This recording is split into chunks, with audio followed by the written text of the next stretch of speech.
first ever webinar for Miller Review course and Ortho Bullets. My special thanks to the Ortho Bullets team for their outstanding participation, and especially Derek Moore, who's the founder of Ortho Bullets. So tonight we'd like to review some highlights of sports medicine, a top 10 list.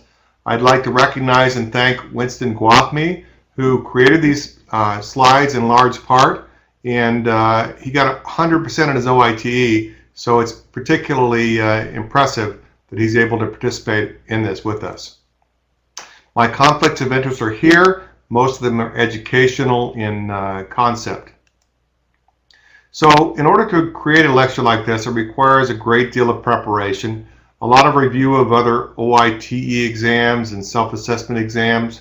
Various textbooks include many that I've authored. And so I appreciate you have participated in that, and I appreciate those who have purchased those books and studied those books. Because we're all studying these things, it's a concept of lifelong learning. And so the review book, the 6th edition, is coming out very, very soon, within weeks. And I've even participated also with the Academy review text. So we're going to do this in a top 10 approach, starting with the lowest, number 10, which is a medical condition, not surprisingly, and going up to number 1, which is ACL reconstruction, which is the top tested exam topic on both the OITE and the boards. So here we go. Concussion. This has changed in recent years because we've realized that you should not return to play at all after you have a concussion during that game, and that return to play requires you to be symptom-free with exertion, that loss of consciousness is not required, and that we need to be more vigilant with second impact syndrome, which is when a second athlete gets hurt a second time after already having a baseline concussion. And so those are the key concepts with concussion. Again, out for a week, skilled assessment prior to return to play. Moving on to medical conditions, the burner or stinger. Here the patient can return to play the same day, but only after their symptoms resolve, the dead arm syndrome resolves, and they have good strength in both extremities and normal range of motion of their neck. If their symptoms persist, they should have a C-spine evaluation at a later date. Another medical condition that's commonly tested is hypertrophic cardiomyopathy. This is the #1 cause of sudden death in young athletes. This is an absolute contraindication to participation. The problem is diagnosing this, and it often requires an echo. However, if you have a grade 2 to 4 systolic ejection murmur that increases with Valsalva, you should probably be very concerned about this possibility. And this is often asked on examinations. The final medical conditions is often asked is the female athlete triad. This includes amenorrhea, disordered eating, and osteoporosis. And therefore, you should know that triad because that in itself is often a test examination. Moving on now to sports elbow, which is number 9 in the hit list. The key here is the ulnar collateral ligament. This ligament is tested almost as much as the ACL. The key here is to understand that the anterior band of this ligament is the key structure. It is important to reconstruct this in throwing athletes. You should also recognize that this is an isometric portion of the ligament that stays the same length in extension and flexion. Moving on to the distal biceps, this can have partial tears. If the partial tear occurs, it's on the radial side. You should do an approach that reduces the risk to the lateral antebrachiocutaneous nerve. This anterior approach does that. On the other hand, if you do a 2-incision technique, it increases the risk of synostosis. Those concepts are often tested. Little leaguer's elbow involves an injury to the physis, and this is treated by rest. The same thing with elbow OCD, which involves the capitellum. This should be treated with rest as well. Unless the lesion is unstable, then it must be fixed or excised. Elbow arthroscopy, like most things on the in-training and the board exams, is highly testable because there's a lot of neurovascular structures around the elbow.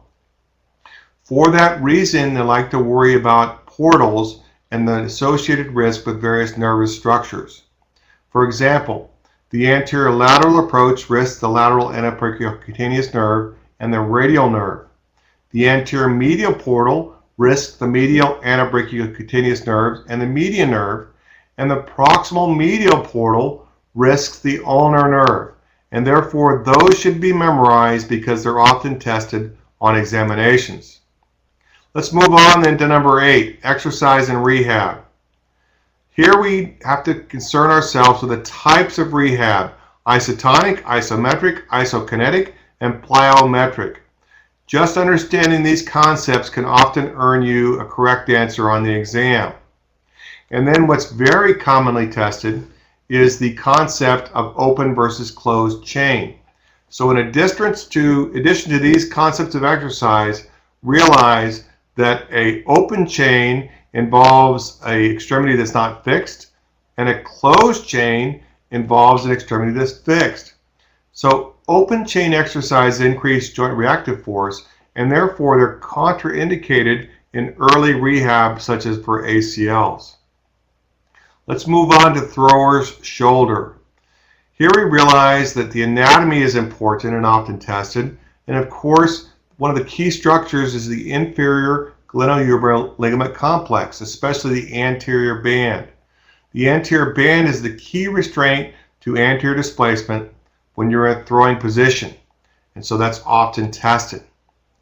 Also realize that the biceps anchor is important because it attaches to the labrum, and it also is important with superior labral tears. What's often tested is the fact that this biceps can displace medially with subscap injuries, and so that's important to recognize and often will be tested. So a slap tear is various types, but type 2 is the most common, and also what's tested is that a spinoglenoid cyst can be associated with this, and this can often cause infraspinatus weakness. You should repair the type 2 in young athletes, but probably do a biceps tenotomy or tenodesis in older patients. Also recognize this structure, the sublabral foramen. This is a normal anatomic structure, and tightening that up when it's not indicated can result in excessive loss of external rotation. Also recognize a commonly tested concept is the suprascapular nerve, which can be entrapped in two different locations: in the transverse scapular ligament, which would affect both the supraspinatus and the infraspinatus, or the spinoglenoid notch, which affects only the infraspinatus. This is asked very frequently because it's a two-tier question involving both anatomy and clinical findings. Again, another test question involves the quadrangular space. Recognize that this can cause entrapment. You should know the borders of this space, and also the fact that the posterior circumflex humeral artery accompanies the axillary nerve in that space. Glenohumeral internal rotation deficit, or GERD, is a very common problem in throwers. The treatment involves trying to retain that motion by working on the sleeper stretch. This is an exercise that is very common and very helpful in pitchers. You should often avoid doing any type of slap repair because that may end an athlete's career. Let's move on to number 6, the meniscus. You have to recognize the meniscus is a very important structure, has a lot of roles. Note that the posterior horn of the medial meniscus is a secondary stabilizer to the ACL, and that the lateral meniscus moves a lot more than the medial meniscus. Both menisci are only vascularized in their periphery, and therefore repairs are more possible in that location. Medial meniscus tears amongst all comers are more common than lateral meniscus tears. However, with an associated ACL tear, the lateral meniscus tear is more common. You should do various examinations, including joint line tenderness, the McMurray test, and then if you repair it in young patients with peripheral tears, you'll get a better result. In general, the healing is better with an associated ACL tear that you're fixing, and if you have an ACL that's deficient, you'll have a much poorer result. If you do inside-out meniscus repair, which is the gold standard, the saphenous nerve is at risk with medial approaches, and the common peroneal nerve is at risk with lateral approaches. Therefore, your retractor placement is important. Meniscus transplant is not often tested on the boards. However, it's clear that grade 4 chondrosis, the sandpaper cartilage, is a risk for a transplant. Let's move on to shoulder arthroplasty. Hemiarthroplasty is good for patients with fractures. However, it can be a problem with patients that have glenohumeral arthritis. If you do a hemiarthroplasty, you need to recognize that the humeral head must be retroverted. You can do this practically by externally rotating the arm. Also, if you're doing this for a fracture, you submit the prosthesis proud, and therefore that's a guide for placing that prosthesis. A total shoulder arthroplasty is not indicated in patients with rotator cuff tear or cuff tear arthropathy because a high-riding head can loosen the glenoid. One of the most tested questions with shoulder arthroplasty is the fact that a subscap tear can occur following this because the repair is not done adequately. And this leads to a whole host of questions about subscap, including the lift-off sign, etc. Reverse shoulder arthroplasty is becoming more and more common and probably is testable material. The ideal patient is an elderly patient with essentially no function but an intact deltoid. The fact that an intact deltoid is required is a very, very common test question. Let's move on to the posterior cruciate and the posterior lateral corner, one of my favorite topics. The PCL is your pal because the anterior lateral bundle is the most important. So for single bundle ACL reconstructions, you should reconstruct the anterior lateral bundle. So the key here is to recognize that and to reconstruct that whenever possible. This is commonly caused by a blow to the proximal tibia. Sometimes they ask about the fact that the foot is plantar flexed or dorsiflexed. This is simple geometry. If you have a plantar flexed foot, then the force vector will go to the proximal tibia and not the patella. The key exam is the posterior drawer. And recognize that chronic deficiency can lead to arthritis or increased contact pressures in both the patellofemoral and medial compartments of the knee. The dial test is very common. This is a concept that's really important to understand. The point is that if you have increased rotation at only 30 degrees, you may have an isolated posterior lateral corner. However, if you had increased rotation about 30 and 90 degrees, this represents a combined posterior lateral corner and PCL tear. Recognize also the relationship of the lateral collateral or fibular collateral ligament and the popliteus tendon.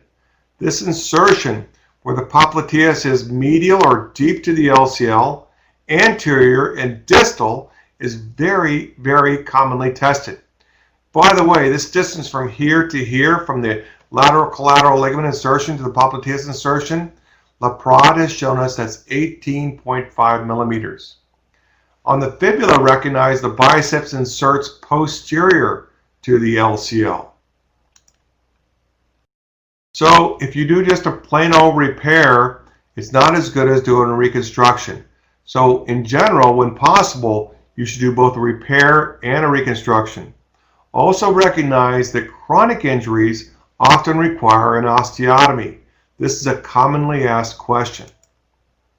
Moving on to rotator cuff tears, number 3. Rotator cuff tears involve the sits muscle, supraspinatus, infraspinatus, teres minor, and subscap. The supraspinatus is most common, of course, and it's often tested that the footprint width on the greater tuberosity is between 14 and 16 millimeters. It's about 3 centimeters long, but only 15 millimeters wide. And of course, these muscles are important. It's important to understand the function of those muscles and the associated deficits. Now, this is an example of impingement, and this can commonly occur with rotator cuff injuries. Recognize also that asymptomatic tears occur very commonly. In older patients, they're often very present, and they may be full thickness or partial thickness based upon the findings. If you have patients that are have dislocations that are older than 40 to 50, realize they may have a rotator cuff tear, which is more important than the labral injury they may have. Tear sized are based upon the width of the tear. Small tears are less than 1 centimeter. Medium tears are 1 to 3 centimeters. Large tears, 3 to 5 centimeters.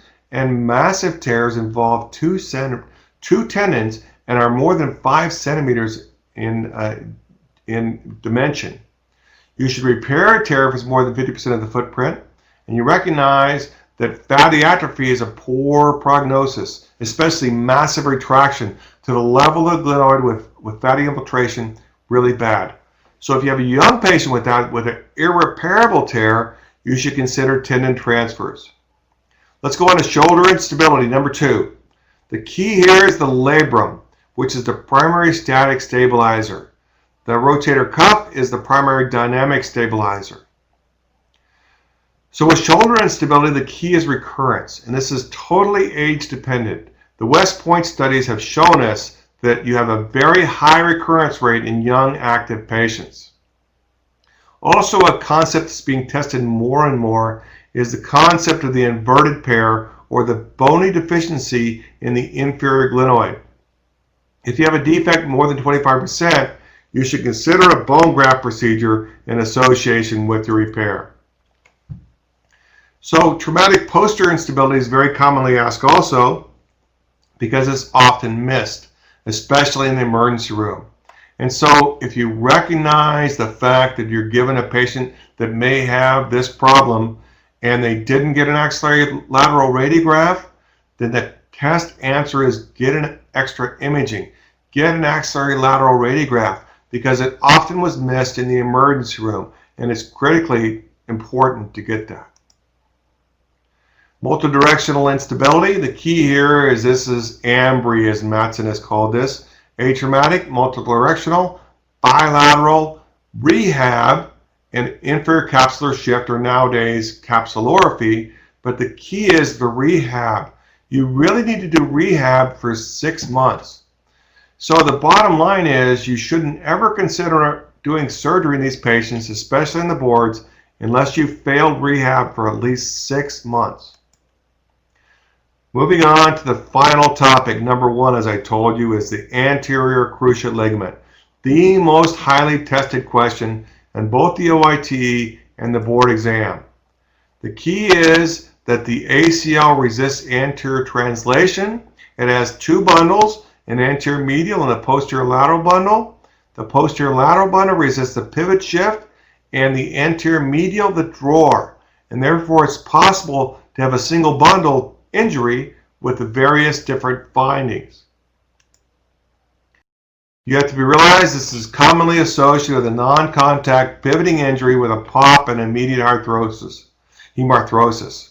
The fact is, in fact, 70% of the people that show up to an emergency room with a hemarthrosis of the knee have an ACL tear. This was showed by Dale Daniels in the early 70s. There is a preponderance of injuries to the female athlete, and we need to fix this by focusing on plyometrics and jump training to train them to land more properly. Sagone fracture is a sine qua non of an ACL tear. This is very common and commonly asked test question. Additionally, this bone bruise pattern, where you have a bone bruise in the posterior lateral tibia and the middle third of the lateral femoral condyle, is also highly associated with an ACL tear. Bone graft choices are asked, but the primary thing is the patella grafts have increased pain anteriorly as opposed to the hamstring and other grafts. Also recognize that allografts recently have been noted to have an increased failure rate in young active patients. The footprint is important. Freddie Fu has taught us this. Now our ACLs are functioning and trying to get them lower and not as posterior in the lateral femoral condyle. In fact, tunnel malposition is the most common cause of failure. If you have a femoral tunnel that's too anterior, you're tight in flexion. Think about the PCL again. Remember I told you it was tight in flexion? The anterior lateral bundle. It's your PAL is tight in flexion. So if you have an ACL with a tunnel too anterior, it's tight in flexion. The same concept. On ACL rehab, the important thing in the frequently asked test question is the fact that open chain kinetic extension exercise actually between 0 and 30 degrees puts excessive force on the graft, and therefore they should be avoided in the early post-op ACL patient. So that concludes the sports review. We have other reviews tonight. I appreciate your patience, and I hope that you'll come to the Miller Review course in future years. We look forward to your attendance. Thank you. It's a real pleasure to be part of this. I think this structure that Mark Miller and Derek have designed, and with Steve's help, is going to be very beneficial. I wish I had this when I was preparing for my boards. So my format is very similar to Dr. Miller's, and the one thing that's a little different, as most of you already know, hand and upper extremity is a lot more complicated than sports. I think I picked up sports by the time I was in 9th or 10th grade, and I was pretty facile in it. So again, of course, joking, but hand and upper extremity are very broad topic. And it's hard to just give you a top 10, but I'm going to give you a teaser of the 5-hour lecture that is presented at the review course. My partner in crime is Dr. Lance Brunton, who helped with these slides and helps give this presentation. He's an assistant professor at the University of Pittsburgh Medical Center. So moving on, I would like to first just give some disclosures which are listed and have no conflict regarding this talk. As Dr. Miller mentioned, we have obtained information and reviewed extensively several previous OIT exams and review texts to come up with the information in these lectures. And a lot of what is in this lecture, I co-authored the chapter in the new edition of the review book with Dr. Brunton. So this should be a good resource for you as you prepare for the examination.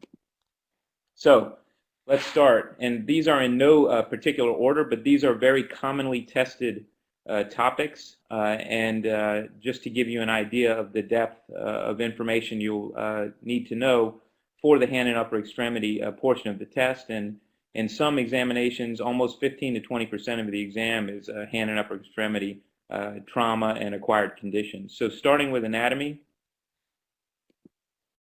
you should be familiar with the anatomy of the hand, and they ask fairly in-depth questions. So for example, the lumbricals, you should know where they arise. They arise from the radial side of the FDP tendons, and they pass volar to the transverse metacarpal ligament. That is a very common question. And they actually are the only muscle that starts volarly and contribute to the extensor mechanism. They insert on the lateral bands. So they extend the IP joints directly and indirectly through the lateral bands, and they also cause the FDP to relax to allow for extension of the DIP joint, and they coordinate the flexor and extensor systems. They're median and ulnar nerve innervated. The median innervates the index and long, and the ulnar the ring and small. Understand the relationship of the FDS tendons in the carpal tunnel. You should know that the middle and ring finger are volar to the index and small finger in the carpal tunnel. And this relationship is important when you have a spaghetti wrist. when you have a laceration of all the flexor tendons. Understanding this relationship is important when you repair these tendons. Otherwise, you're going to affect your overall outcome. Understand the pulley system. There's 5 annular pulleys, 3 cruciforms, and they work together to prevent bowstringing through range of motion of the digit. If you lose a pulley, you develop a biomechanical disadvantage with a decreased joint motion and increased motion arm. The most important pulleys are the A2 and A4. They must be reconstructed or repaired during a flexor tendon laceration. Otherwise, you will have compromise your range of motion. Some simple questions, if you know the answers, regarding the arterial supply of the hand. The radial artery contributes to the deep palmar arch. The dorsal portion of the radial artery, as it travels through the snuff box, actually goes dorsally and gives off the princeps pollicis branch, which supplies the index and thumb. The ulnar artery is the main contribution to the superficial palmar arch, and in 85% of people, 80 to 85% of people, the superficial palmar arch communicates with the deep palmar arch, and that's why you can lacerate one of the arteries and still have excellent perfusion to the digit, to all the fingers. The ligaments in the digits are frequently asked as well. They are often difficult to find on surgical examination. You have to carefully look for these, but the volar ligaments, and they're volar to the neurovascular bundle, are involved in Dupuytren's, and dorsally are Cleland's ligaments, and they're dorsal to the neurovascular bundle, and they are not involved in the pathology of Dupuytren's disease.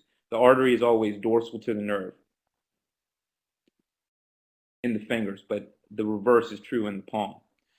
Again, the carpal tunnel, know the anatomy in the carpal tunnel, know the constituents of what's involved in the carpal tunnel, and know that outside the carpal tunnel are the palmaris longus, the FCR, and FCU.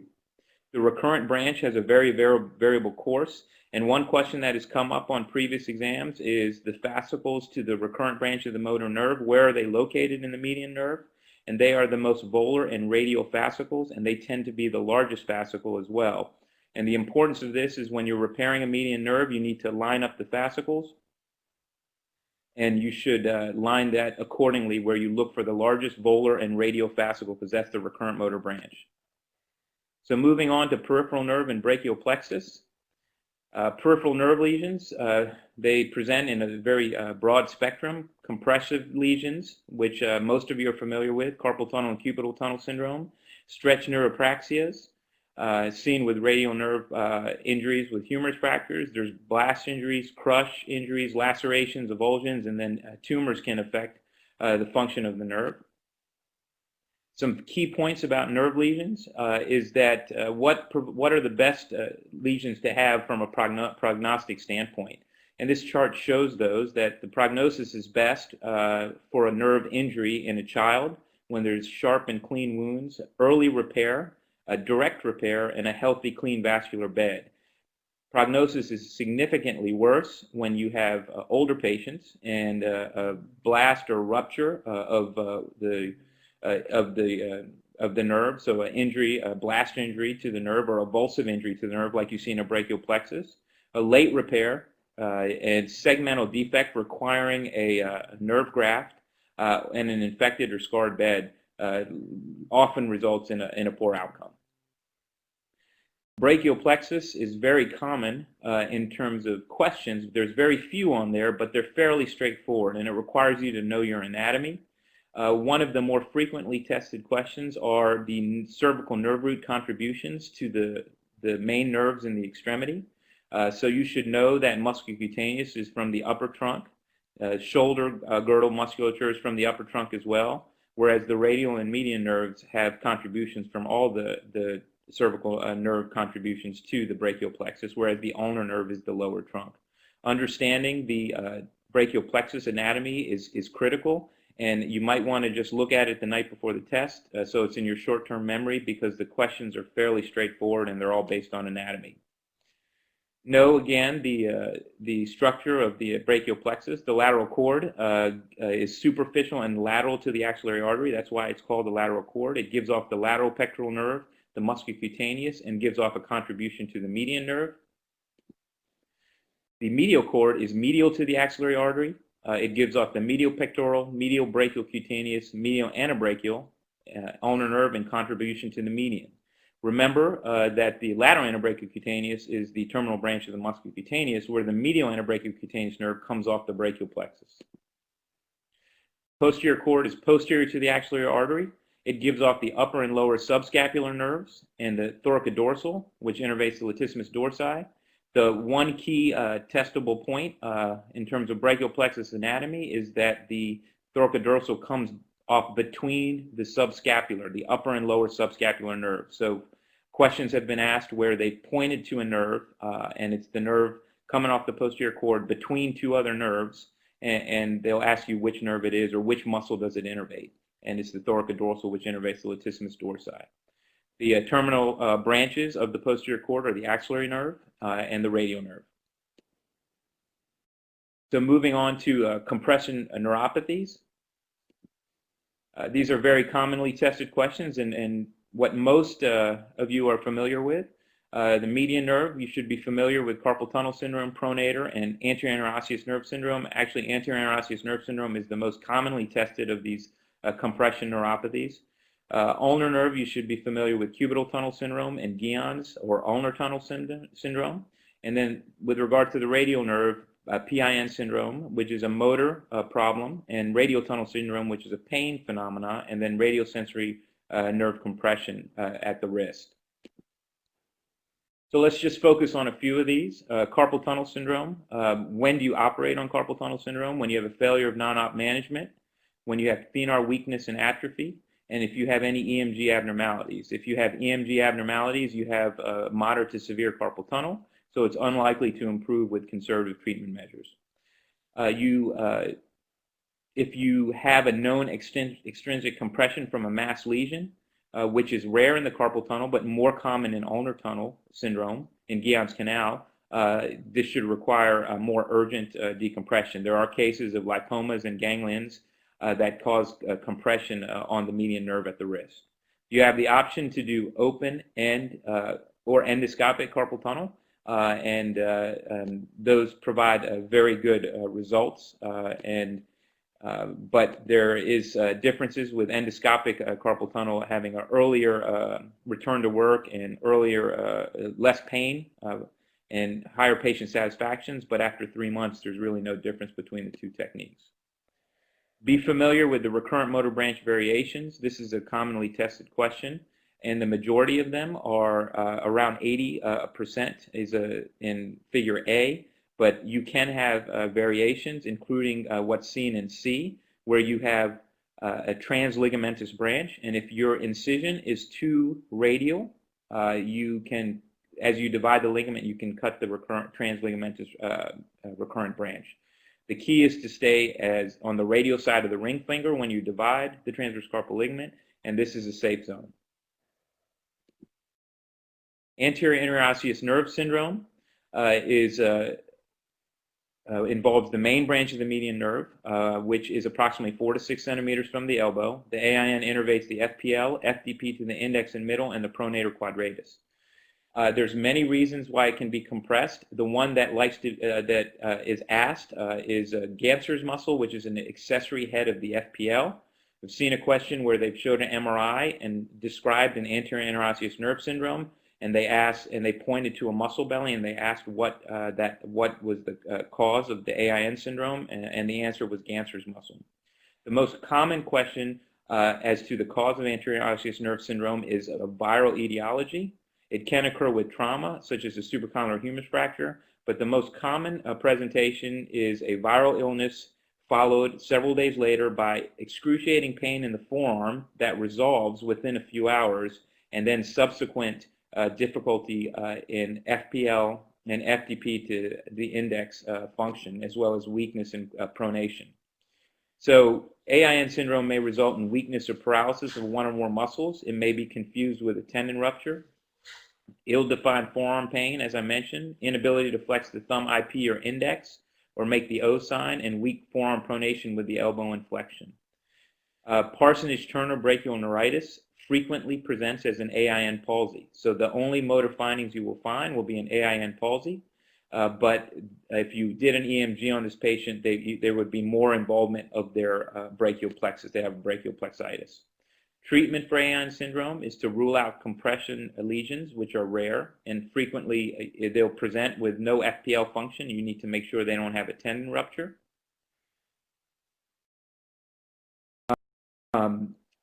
Observation is indicated. If there's no improvement in 3 to 6 months, then surgery can be done, but that's controversial. The board answer is to observe these because the majority of these that are viral induced resolve.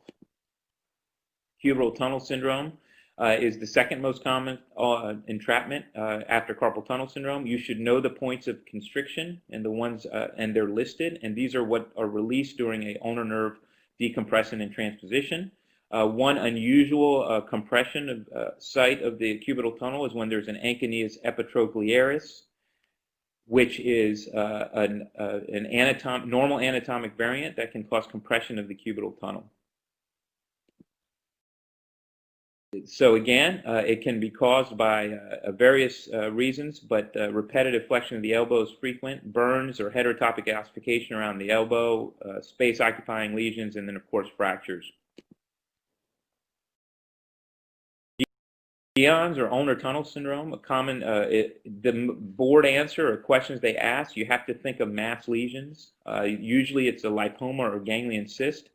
Hook of the hamate fracture can cause ulnar tunnel syndrome, as can ulnar artery thrombosis or aneurysms. Nerve conductions can be helpful, but if you suspect a mass lesion or someone presents with classic findings of ulnar tunnel syndrome, you may want to consider an MRI to confirm your diagnosis.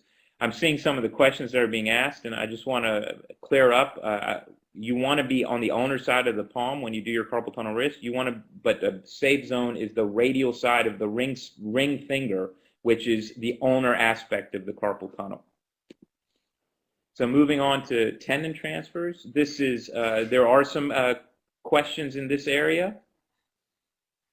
And they're fairly straightforward, and they almost always involve the radial nerve after a humerus fracture. So what is a tendon transfer? It's transected and reinserted into a bone or another tendon. Innervation of the blood supply is preserved. The very common tendon transfer that is mentioned is EIP to EPL transfer for an EPL rupture after a distal radius fracture, non-displaced distal radius fracture, or in a patient with rheumatoid arthritis. These are the prerequisites for tendon transfers. You should be familiar. You can't have joint contractures and have a successful tendon transfer. You need to have good tissue equilibrium, appropriate donor muscle selection, a proper direction of pull or a pulley, such as for opponent's transfer. You can't split a tendon to have it do more than one function, and you should have a donor that is expendable, so you don't want to compromise the function you have to obtain an additional function. Synergism is you need to think about doing a transfer that makes sense and is easy to learn. For instance, when you flex your wrist, you should have tenodesis and finger extension. So if you can do a tendon transfer where where you use a wrist flexor to give you finger extension, that's easy for someone to learn.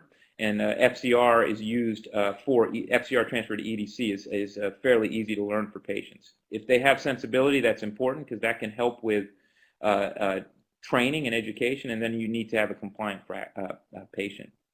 Looking at the radial nerve, when you think about tendon transfers, many of them are already figured out, but if you can think about what your radial nerve, your nerve innervation, what muscles are innervated by that nerve, and then the location, the level of the injury. Is it a high radial nerve palsy or a low radial nerve palsy? If it's a low radial nerve palsy, you should have wrist extension through ECRL and ECRB.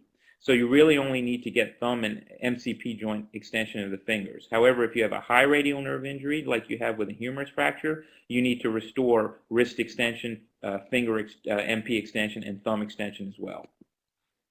So again, you often think about your deficits and then think about the needs. And now the deficits don't necessarily all have to be restored. You really need to think about what functional needs you have, because there's no way you can restore all the deficits from a nerve injury, particularly when you have more than one nerve that's out. If you have a median and ulnar nerve injury, you only have a radial nerve.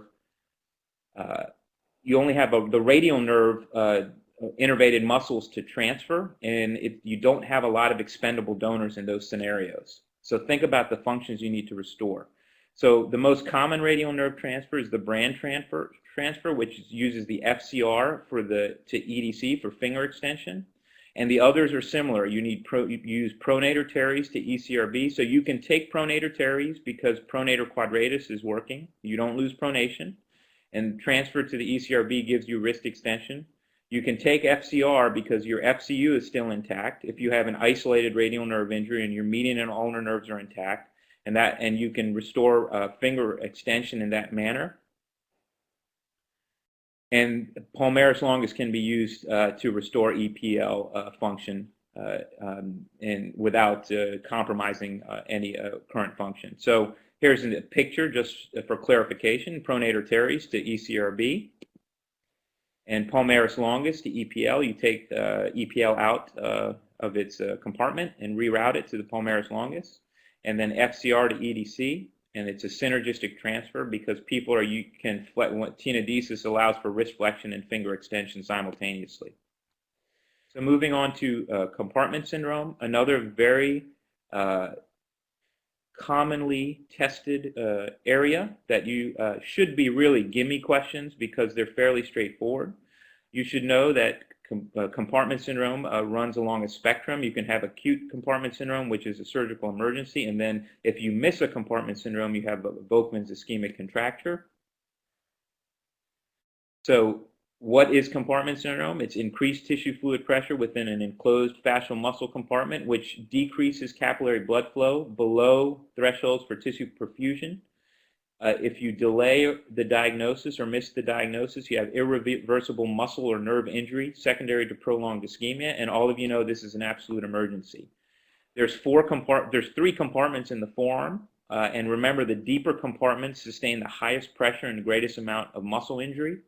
So the volar deep compartments are the ones that are affected in early compartment syndrome, and as it becomes, if the diagnosis is delayed, then you have your extensors or your more dorsal superficial muscles affected. So when you do forearm compartment releases, you want to release the volar, dorsal, and mobile wide. The hand, there's some controversy about this, and I'm sure there'll be questions too. Is there 9 compartments, 10 compartments? The most recent literature shows there's 10 compartments that should be released. The carpal tunnel is not considered a compartment, but should be released in a hand compartment syndrome. You have the thenar compartment, the hypothenar compartment, and then the 7 interosseous compartments, as well as the adductor pollicis, which is a separate compartment. So those are the 10 compartments that should be released. So remember, compartment syndrome is based on physical exam. Tense compartments, pain with passive extension, pain out of proportion, paresthesias, weakness, and pulses intact until late stages. So the pulse, if you lose pulses, that is the absolute end stage of compartment syndrome, and you've missed the boat.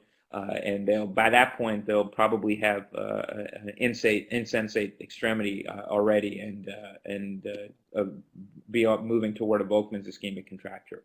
So treatment for compartment syndrome, acute intervention is it's an orthopedic emergency, release tight dressings, fasciotomies, release all the compartments in the forearm and the hand, release the carpal tunnel, and then come and bring them back when the swelling goes down for delayed skin closure or grafting and early hand therapy. What is Volkmann's ischemic contracture?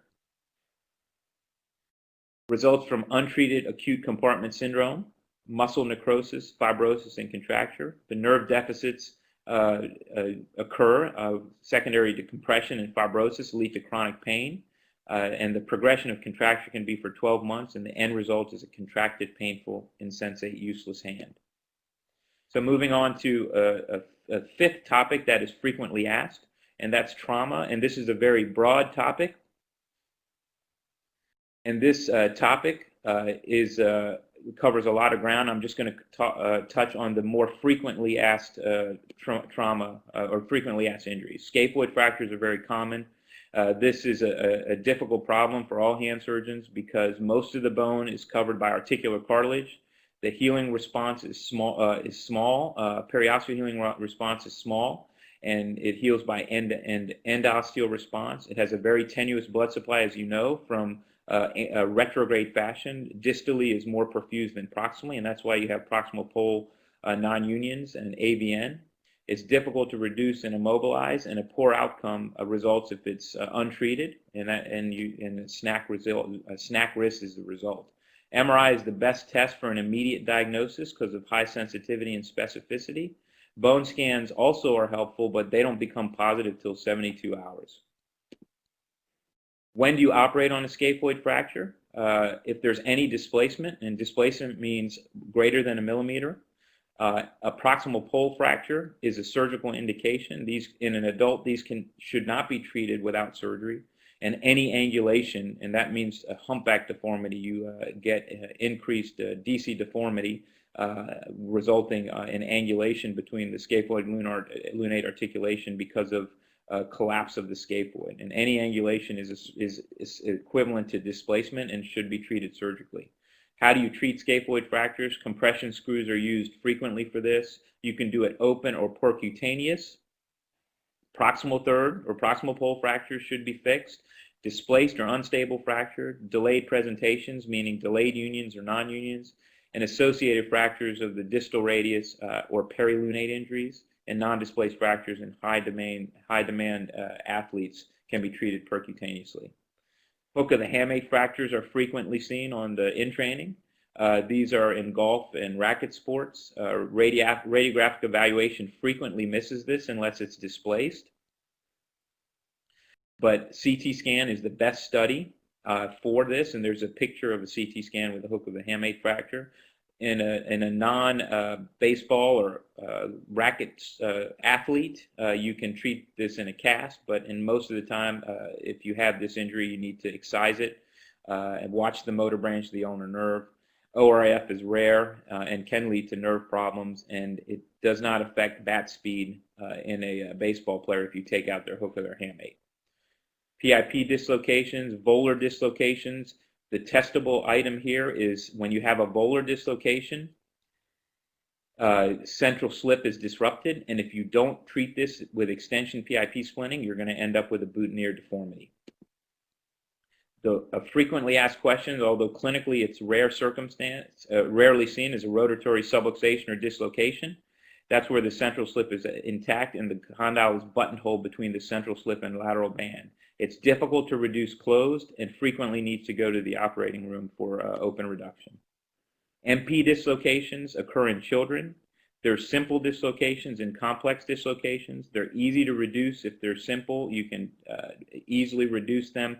The complex dislocations are often irreducible because there is something entrapped in the joint, and it may be the volar plate or sesamoid. And if you use a volar approach to reduce these, the radial digital nerve is at risk. Ways to differentiate between a complex and simple. If you look at the x-ray, you'll have parallelism, as you can see in the slide, compared to a simple. And then you may see a sesamoid in the joint, and skin dimpling is often pathognomonic for a complex dislocation. Bennett fractures are frequently asked, and the key points here is that they're unstable. They need surgical intervention. You cannot treat these closed, and because of the proximal pull of the APL, that causes persistent subluxation or dislocation. So you can pin small fragments or even put a screw in larger fragments. Gamekeeper's thumb. The key point is if it's incomplete, it can be treated non-surgically. If it's complete, then you need to treat it with surgery.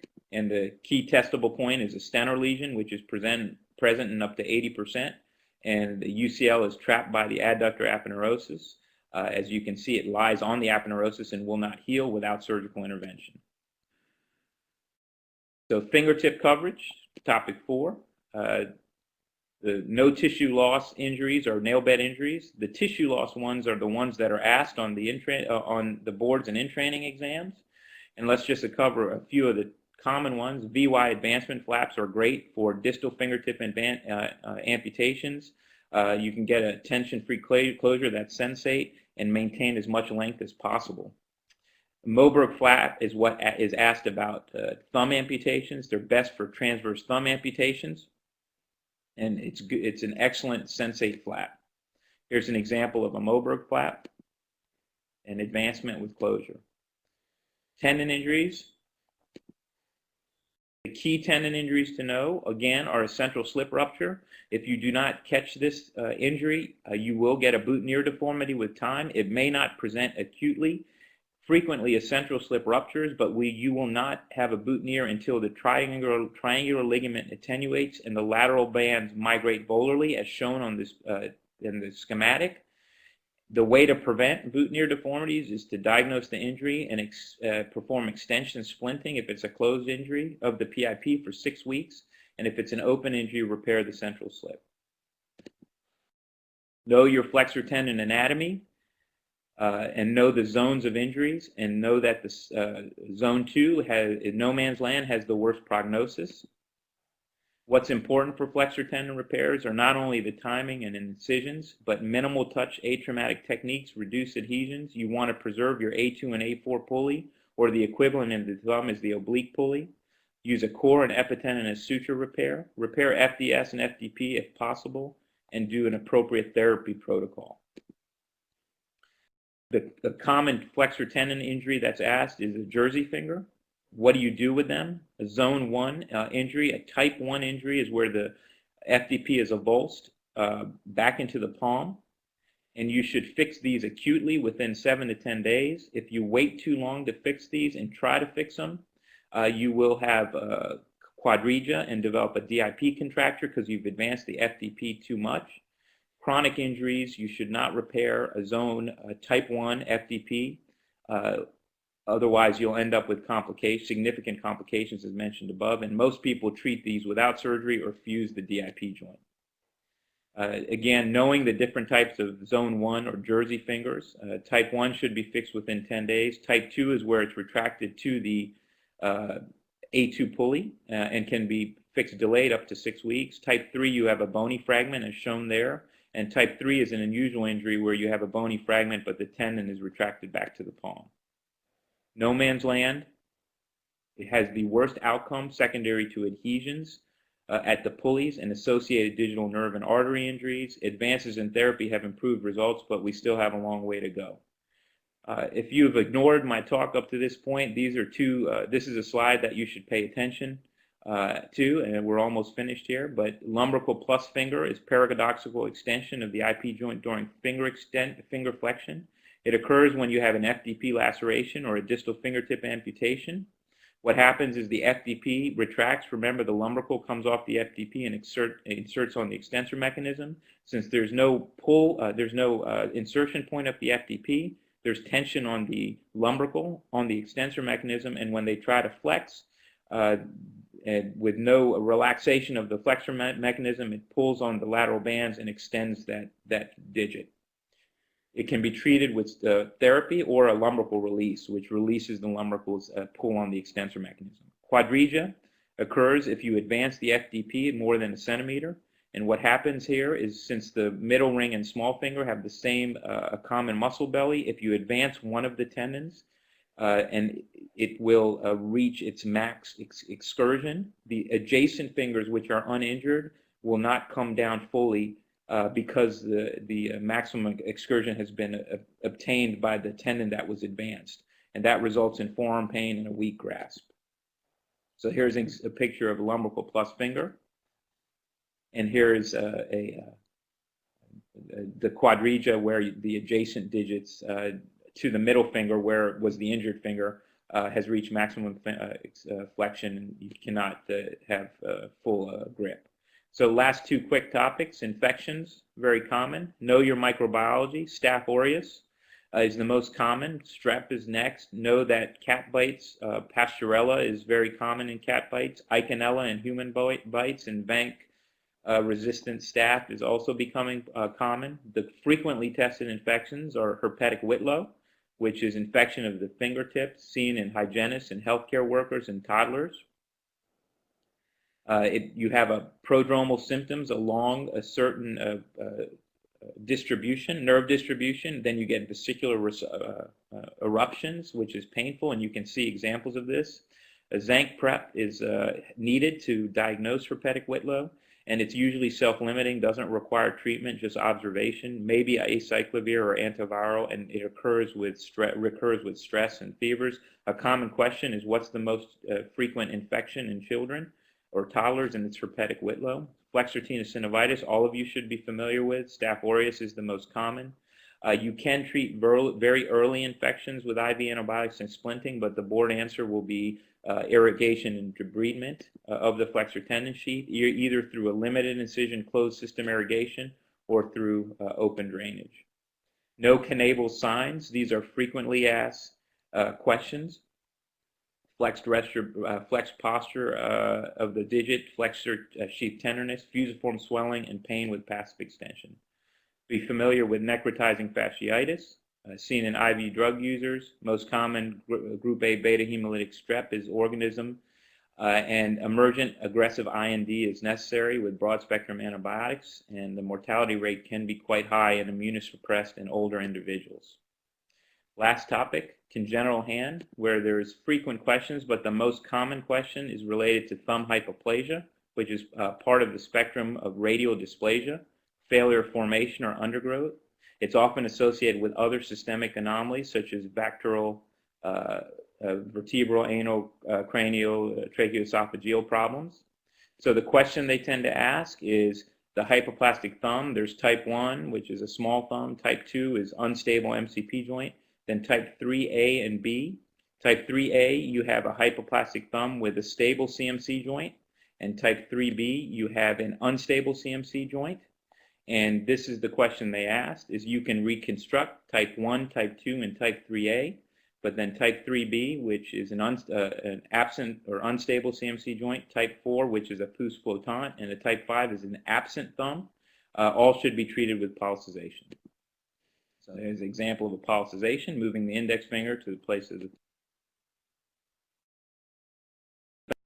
Thank you very much. This was just a fairly rapid sampling of a lot of the topics we cover, and hope it was helpful, and good luck, and hope to see many of you at the Miller Review course in May.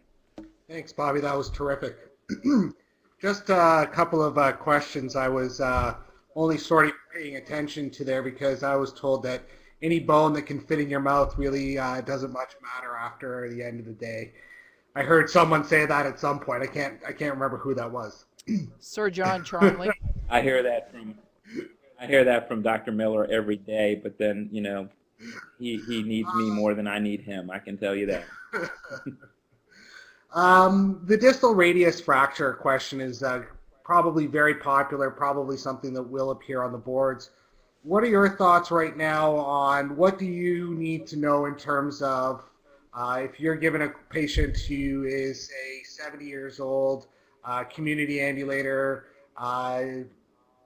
displaced distal radius fracture, how are we treating that in 2010 when the exam was written? It's a very good question, and there's that section on my talk at the Miller course, and if I gave all the answers now, no one would come to the course. But that's a great question, and to be honest, most people, if there's a high demand person, even if they're older, volar plating is a very accepted and is becoming used very frequently. There are complications associated with volar plating, but there's also support for non-operative management with a reasonable reduction in the older population, geriatric population. So you really need to look at the level of activity of those individuals, and if they're high demand people, as a lot of older people are with regard to hobbies and sports, ORIF with volar plating for dorsally angulated osteoporotic fractures is becoming the standard of care in many areas. Great. And a couple of questions from the audience. The first one is the Martin Gruber anastomosis, the Ritchie canoe, my favorite anastomosis. Are those red herrings on the exam? Is there an easy way to remember what those are and how to go through those sort of anomalous nerve innervations? Sure. The Ritchie canoe is rarely asked. The Martin Gruber is much more frequently asked, but it's rare as well. there's a better understanding of the 7 different Martin-Gruber anastomoses or relationships, which is median and ulnar nerve crossovers in the forearm. That's why you can have a median nerve laceration at the wrist if you have a crossover more proximal in the forearm where median nerve fibers go to the ulnar nerve and then cross back over in the palm. You can have an intact recurrent motor branch even though you swear that the nerve was cut prior to, at the wrist.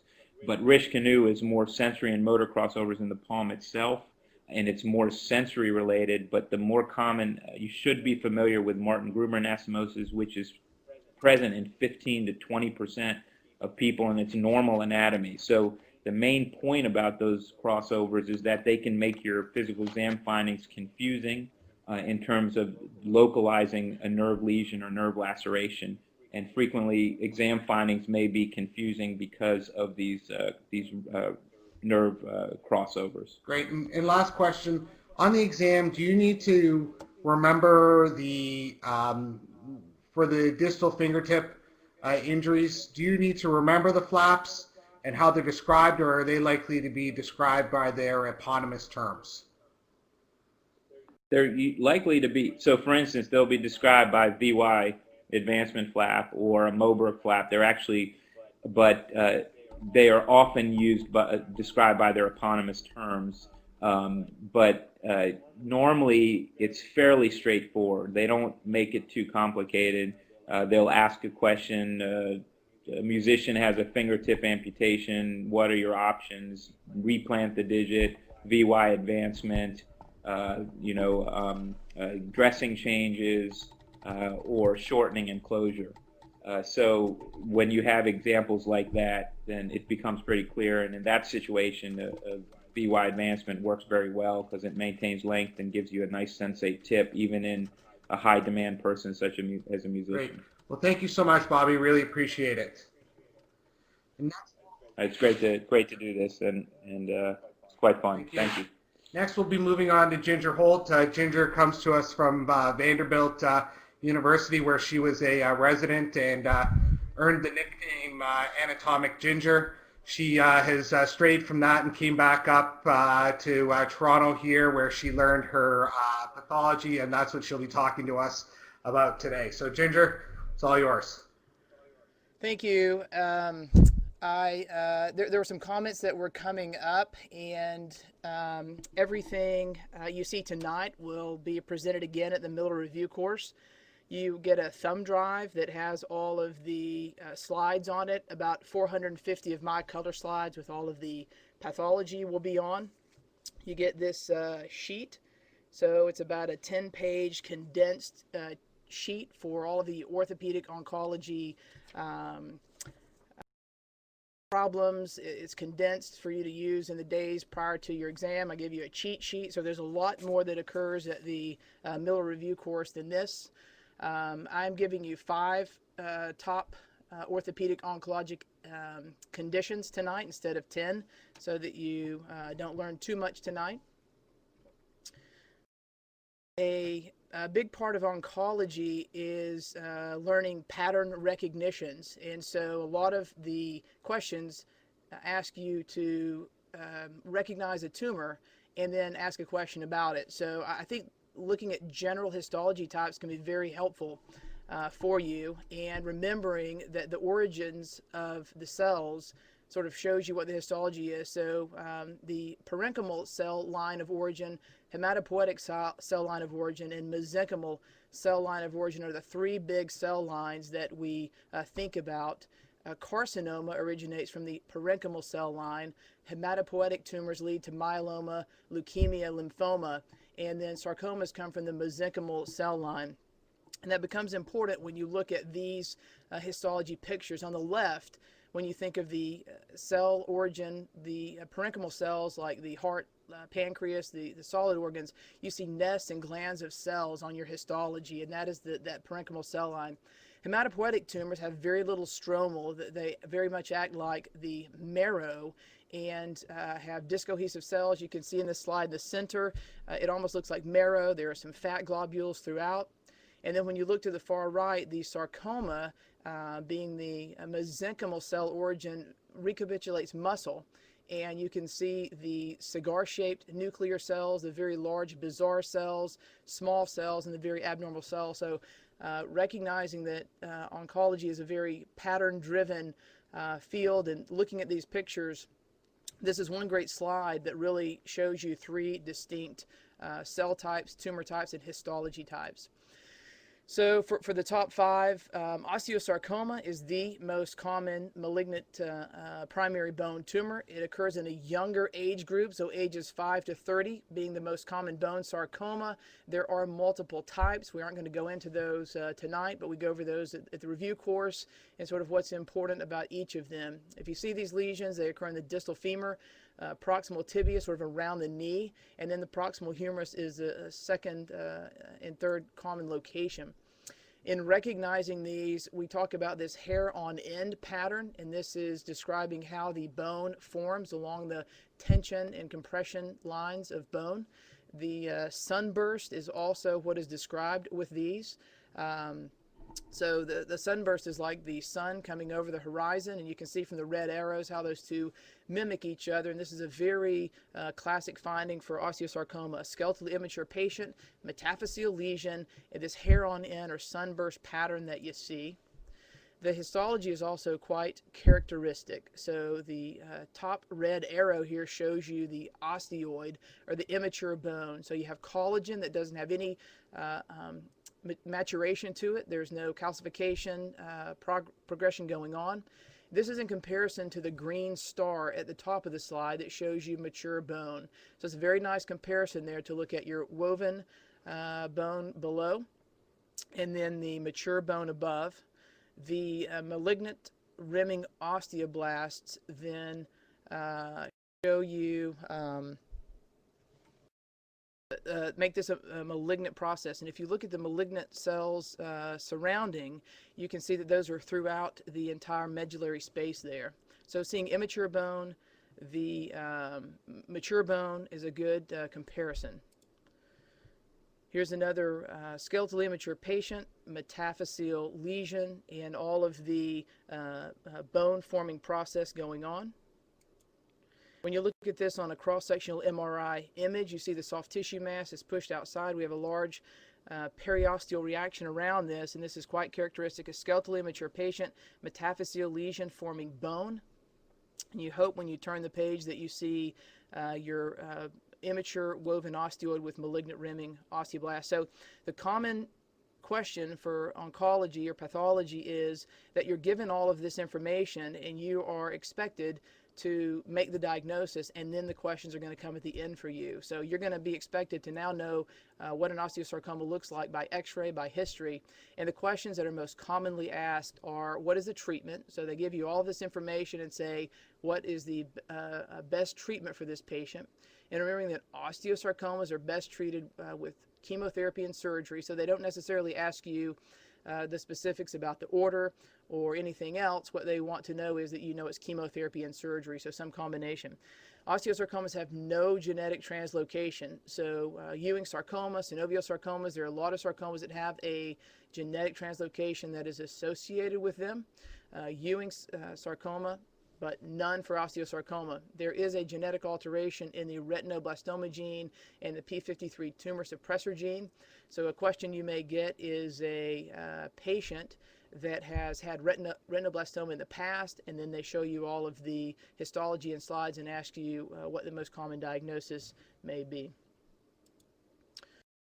Next common tumor, the second most common bone sarcoma, is a chondrosarcoma. This is going to occur in an older population, at least 40 to 50 or older, so it's a different age population to begin with.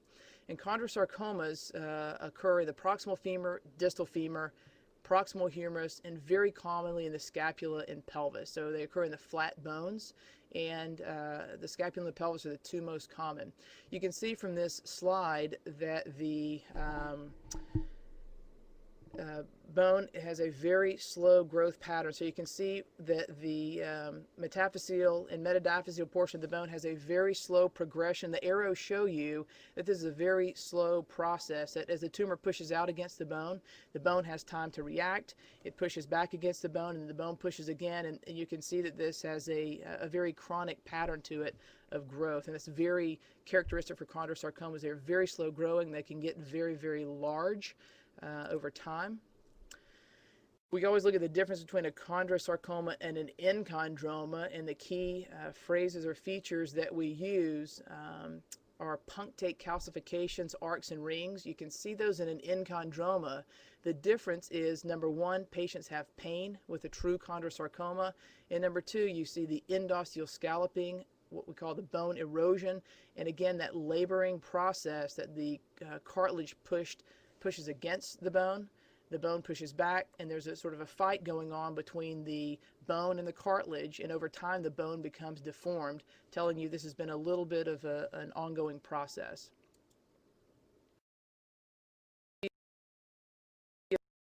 A lesion with arcs and rings in the scapula. Here's a great example of a chondrosarcoma in the scapula. And here's a great example in the pelvis. It is very common to see multiple hereditary osteochondromatosis on the exam, and the lesion with a large cartilage cap in the pelvis is a chondrosarcoma until proven otherwise. The histology is characteristic. The binucleate cells that you see, the very high cellularity is very different. Cartilage around the knee or normal cartilage has very few cells within it. It's a lot of hyaline cartilage with little cells, and the high level of cellularity is characteristic for a chondrosarcoma. Here's another picture. The binucleate cells, multiple cells, a lot of purple on the slides is usually the color that you see. The degree of cellularity tells you if it's a grade 1, 2, or 3.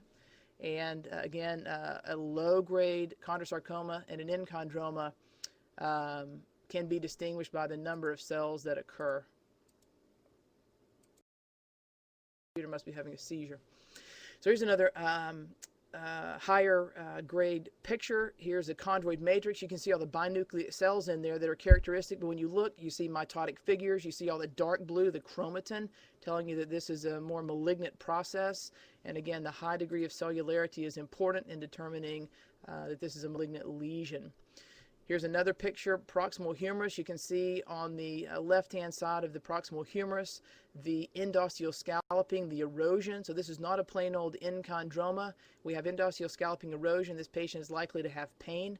On the left, the binucleate cells, high cellularity is very characteristic for chondrosarcoma. And when you get down to this, again, you're going to get the x-rays, the age, the histology. It's expected that you're going to know that that's a chondrosarcoma.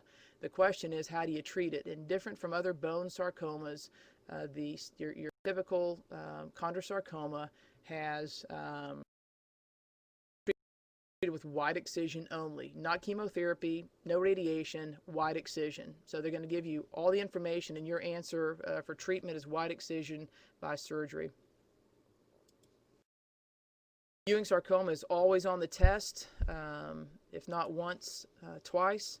Again, a younger age population, typically in the diaphysis. We talk about diaphyseal lesions being a mnemonic is A-E-I-O-U and sometimes Y. A-E-I-O-U and sometimes Y. The adematoma, eosinophilic granuloma or histiocytoma, infection, osteosteoma, osteoblastoma, Ewing sarcoma, and lymphoma. So when you think about a diaphyseal lesion and you run through your A-E-I-O-U, you should be able to narrow it down as to what it is. It's rare in African American patients. It's the third most common sarcoma of bone. Ewing sarcoma, for all intent and purpose, cannot be distinguished from an infection until you get the histology. So a very common confuser on the exam can be a patient who presents with a large pelvic lesion. They have a fever, they have an elevated ESR-CRP, x-ray may or may not have significant changes, and they're going to give you histology, which makes the difference in Ewing's versus infection. We unfortunately commonly see these things washed out, irrigated, debrided without pathology, assumed to be an infection, and it ends up being a Ewing sarcoma. The radiographs in the diaphyseal portion of the bone are very characteristic. We talk about onion skinning. We have a similar sunburst type reaction. Sometimes people describe this as, but the periosteal reaction is very characteristic, and here's an example of that onion skinning. What happens is a Ewing sarcoma has a very large nucleus, very little cytoplasm. The cells are discohesive, they don't stick together, and as they push through the Haversian canal system, the periosteum reforms, the tumor pushes beyond the Haversian system, the periosteum heals again, and you get this onion scanning that occurs just like this onion appears. The MRI scans usually show a very large soft tissue mass. For that reason, the liquidy type tumor pushes out of the bone, periosteum, pushes out periosteum, and as that reaction occurs, we get a really big soft tissue mass. Here's an example again of that onion skinning that you see. This was a patient who was just walking, stepped off, took a step, and a fracture occurred. The onion skinning you see nicely with the red arrows, and this MRI scan showed a very large soft tissue mass. Here again on the left shows you the cortical disruption and the lesion with a very large liquidy tumor, soft tissue mass. The most common presentation of a bone sarcoma is stage 2B in the Indeking system, a patient who has cortical disruption, a soft tissue mass, but no lung lesions is a stage 2B, and this very commonly shows up on the exam. On the right, you see a Codman's triangle. Again, that same process of the tumor pushing out against the periosteum heals, and we begin to get the periosteum lifted off at the edge of the bone, and a triangle forms. Ewing's histology is characteristics is one of our small round blue cell tumors. We also like to tell you that the small round blue cell tumors you need to learn. So learn them, L-E-R-N-M. Lymphoma, Ewing's, rhabdomyosarcoma, neuroblastoma, and myeloma. Ewing's being one of those. You will not get a Ewing's without being told that there is an 1122 translocation. We don't even treat patients anymore with chemo unless they have this translocation. Another finding is the vimentin positivity, keratin, and CD99 positivity. And the 1122 translocation leads to a gene transcription of the EWS-FLI1. So this may be asked in different ways on the test, but it will definitely be on there. If you didn't get that, I see the questions coming up for the diaphyseal bone lesions. A, E, I, O, U, and sometimes Y. A is adamantinoma. E is eosinophilic granuloma, also called histiocytosis. I is infection. O is osteoid-osteoma or osteoblastoma. U we use for Ewing sarcoma because we're simple. And Y, sometimes Y is lymphoma. Again, a Ewing sarcoma, a very big lesion in the pelvis. You can see this lesion mimics an infection in the sacroiliac joint. You have expansion into the iliacus, expansion of the gluteus medius minimus maximus. This can very easily be confused with an infection by all parameters. The histology is the key for you. Small round blue cell tumor, 1122 translocation. Treatment for Ewing sarcoma is the same as osteosarcoma, chemotherapy and surgery in combination. Remember the treatment for chondrosarcoma is surgery only. Ewing sarcoma, again, somewhere either in the stem to lead you to the answer, but more commonly you're going to get the x-rays, MRI scan, histology, and the question for you is either what translocation is associated or what genetic transcription factor comes from that. Metastatic disease is the most common bone disease in malignancy that we see, and it will be on your test. You will see it in practice, and the questions for metastatic disease center around your being a safe practitioner. The common osteophiles, prostate, thyroid, breast, lung, kidney. P.T. Barnum likes kids is the mnemonic we like to use. We also commonly include lymphoma and myeloma with that because they act like metastatic disease. As we discussed earlier, they do have a different cell of origin, being hematopoietic as opposed to parenchymal like prostate, thyroid, breast, lung, kidney, so they're easier to differentiate on histology. So when you see a patient on your exam and they are 55 years old or greater, they have a lytic lesion, it is metastatic disease until proven otherwise. And how do you prove that? To find the primary lesion, a CT scan of the chest, abdomen, and pelvis in greater than 85% of cases will find the lesion for you. And that goes with the osteophiles. Whole body bone scan is more important for staging for you to see if there are other lesions. And then there are your disease-specific tests like a PSA for prostate, a breast exam or mammogram for breast cancer, and so forth. The most important thing for metastatic bone disease, and anytime you see this, a biopsy and making a diagnosis is important. The radiographs show a lytic destructive lesion, and when you see a lesion in the hand or foot, lesions distal to the elbow, lung is the most common source. Lung cancer is the most common cancer that occurs in the United States today, so by volume, it's most likely that it is the answer when you're asked what is most common for metastatic lesions. But you may get a lesion in the hand that is a lytic destructive lesion, and you're asked what is the next best test to evaluate the patient. And knowing that either a chest x-ray or a CT scan of the chest to evaluate the lungs is how that question comes to you. Renal cell carcinoma is the second. The histology, again, is characteristic.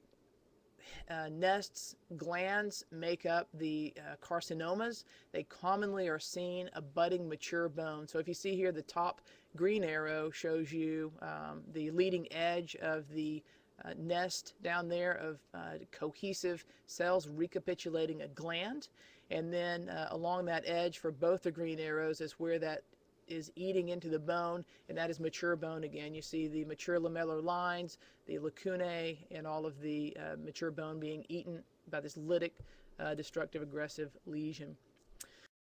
So the biggest and most important thing for a lytic lesion is making the diagnosis, and that commonly leads to a biopsy. So only nail or fix, so on your exam, only nail or fix a lesion when you have a diagnosis. Always biopsy before you take a metastatic patient to surgery.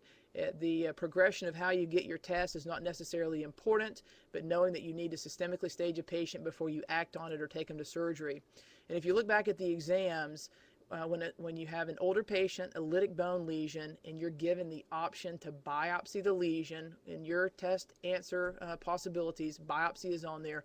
Always choose biopsy because it's always going to be the answer. This unfortunately was a patient on the right here who had an osteosarcoma. He never had a biopsy. He got assumed it was metastatic, had a nail. When he never ever healed, he got this lesion finally biopsied 2 months later, and he had to have a hindquarter amputation because of iatrogenic contamination. Now, the guys who make out the tests are very passionate about making sure that you biopsy and appropriately treat a metastatic lesion, that you don't take them to surgery before you know the diagnosis.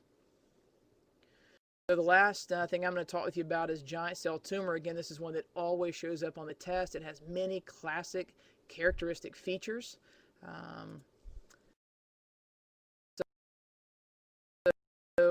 Giant cell tumors occur typically in the epiphyseal portion of the bone. It's in skeletally mature patients. Remember, chondroblastomas are epiphyseal lesions in skeletally immature patients.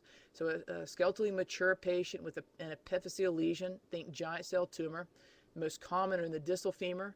They secondarily occur in the proximal tibia, proximal humerus, and in other locations. Because only 5% or less metastasize, they are not considered malignant. They are only considered locally aggressive. The radiographs show a lytic lesion. It's usually, as we discussed, epiphyseal. It can be epiphyseal metaphyseal in skeletally mature patients with an associated soft tissue mass. Here's an example of another giant cell tumor. You see on the left, a lytic destructive lesion that crosses the physeal scar. So it is epiphyseal, although it extends into the metaphysis. And then when you look at the lesion on the MRI scan, there it is, confirming your X-ray findings. The pathology is characteristic for a giant cell tumor. And what's pathognomonic, you see the top arrow, the nuclei in the giant cell appear the same as the nuclei in the stroma. And many times you cannot even tell the difference between the nuclei in the giant cell, or where there are even any giant cells. The cells all look the same. There can be aneurysmal degeneration that occurs. So an aneurysmal bone cyst and giant cell tumor can occur in concert. A lot of times people ask, is it going to be on the test? How do these get reconstructed? Is it bone graft? Is it cement? What do we do? And that is very controversial amongst people. The important thing is to know that this does not need resection with a megaprosthesis or some other big resection, but an intralesional resection, curettage, and fixation. And that'll be the answer on there, fixation, not any specific type. The results or the recurrence rate purely depends on the resection. It doesn't matter if you put dirt or whatever you want to in these. It's not the reconstruction, it's how you take the tumor out. And a really important thing to remember is that just because you see a giant cell does not mean it's a giant cell tumor. So you need to see the pathognomonic stromal cells. Giant cells can occur in many things: aneurysmal bone cysts, chondroblastomas, fractures, a giant cell rich osteosarcoma. So use all of your clues, but don't immediately see a giant cell and immediately assume a giant cell tumor. And if you look at this picture, this is a perfect histological picture. You almost can't tell where the giant cells are and where the stromal cells are. Good luck to you guys on the test. Again, we will go through these things and many more at the review course. If you have questions, I think Patrick has been answering them throughout. Yep, he has. Thank you very much. Yep, Thank so the you, best adjuvant for Patrick, bone as well grafting, again, is arguable. It is not what adjuvant you use. It is opening up the lesion and performing an adequate curettage. And that may comes down to be the answer on the test: an adequate, appropriate exposure and curettage. Not whether it's phenol, liquid nitrogen, magic fairy dust, vancomycin powder, or whatever else. So, Ginger, just a couple of questions here. I'd be remiss if I didn't mention osteosarcoma and the impact that that's had up here with Terry Fox and his ability to raise lots of money with his research funds in the walk.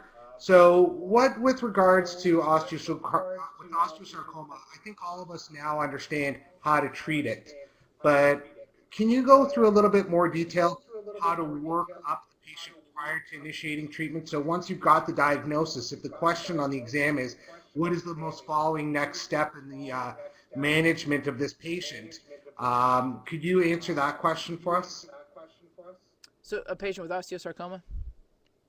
So you've made the diagnosis on the histology within the question, and what is your staging protocol? How are you going through to make sure that they may not have metastatic disease? What do you need to initiate before you fully initiate treatment?